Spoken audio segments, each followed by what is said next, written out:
আসসালামু আলাইকুম প্রিয় ভিউয়ার্স। ঈদ উপলক্ষে সরকারি কর্মচারীরা বেতন ভাতা পাবে 23 মার্চ। এই প্রতিবেদনটি প্রকাশিত হয় 9 মার্চ 2025 তারিখে। বিস্তারিত জানার আগে নতুন দর্শকদের উদ্দেশ্যে একটি রিকোয়েস্ট থাকবে, চ্যানেলটি সাবস্ক্রাইব করে পাশে থাকা বেল আইকনটি অন করে দিন।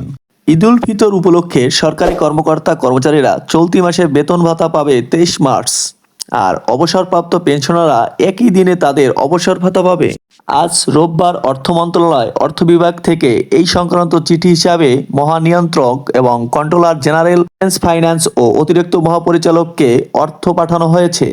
এছাড়াও সংশ্লিষ্ট সব সংস্থা ও অধিদপ্তরেও পাঠানো হয়। বরাবরের মতো নতুন দর্শকদের কাছে একটি রিকোয়েস্ট থাকবে, চ্যানেলটি সাবস্ক্রাইব করে পাশে থাকা বেল আইকনটি অন করে দিন। চিঠিতে বলা হয়েছে 2025 সালে সরকারি বর্ষপঞ্জি অনুযায়ী 31 মার্চ চার্জ দেখা সাপেক্ষে পবিত্র ঈদ উল ফিতর উদযাপিত হয়।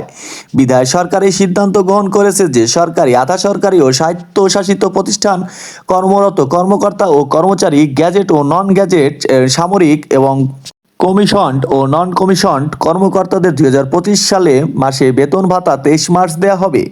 একই দিনে অবসরপ্রাপ্ত পেনশনাররা তাদের অবসর ভাতা পাবে। বাংলাদেশ ট্রেজারি রুলসের অধীনে প্রণীত সাবসিডিয়ারি রুলস 113 ক্ষমতা বলে এই আদেশ জারি করা হয়েছে। অর্থ বিভাগের সিনিয়র সহকারী সচিব মোহাম্মদ আব্দুল গফুর এই আদেশ সই করেন।